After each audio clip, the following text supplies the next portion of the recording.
안녕하십니까. 커피 내린 서재의 김동주입니다. 최근 개봉한 영화 남산의 부장들 혹시 보셨나요?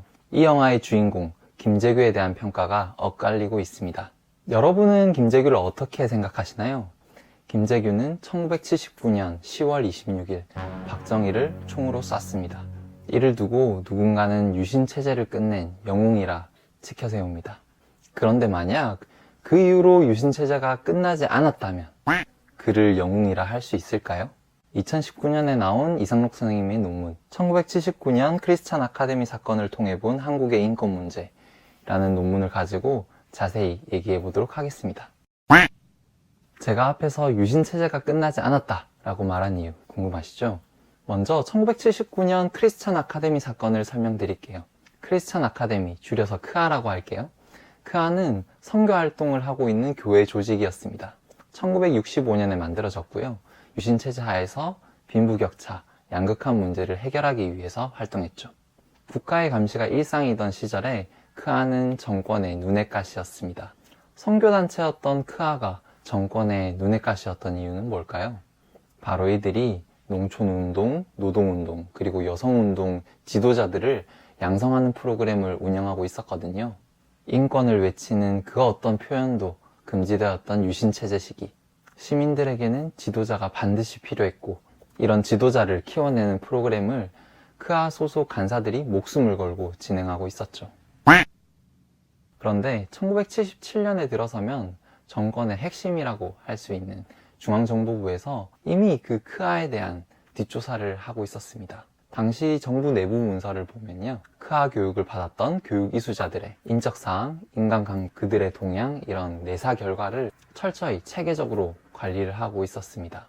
뭐 하나만 걸려라 하고 기다리고 있었던 중에 1979년 4월 중앙정보부는 크아 간사들을 반공법 위반 혐의로 구속하고 고문해서 허위 자백을 종용했습니다.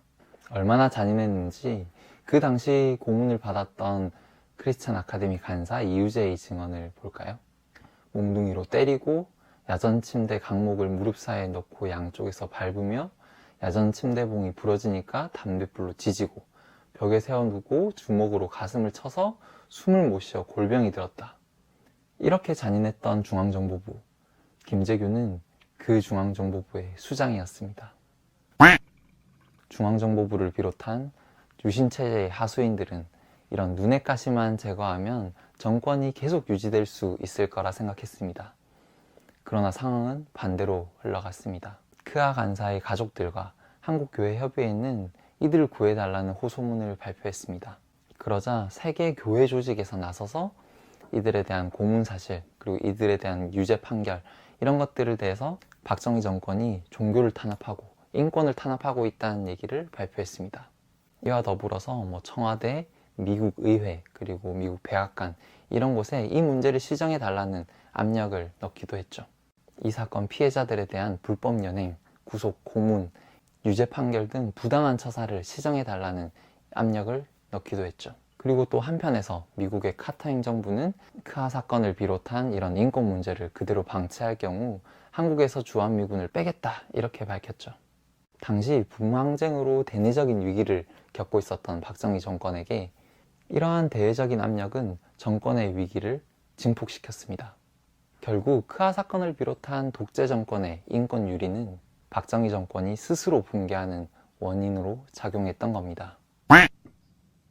이 크아 사건을 살펴보면 우린 두 가지를 알 수 있습니다. 첫 번째는 박정희 정권이 11.6 이전부터 이미 대내외적인 압력에 의해 뿌리부터 흔들리고 있었다는 것이고, 이 와중에도 김재규는 인권 유린을 자행하는 중앙정보부의 수장으로 활동했다는 겁니다. 그리고 두 번째, 11.6으로 박정희는 죽었지만 유신체제는 죽지 않았습니다.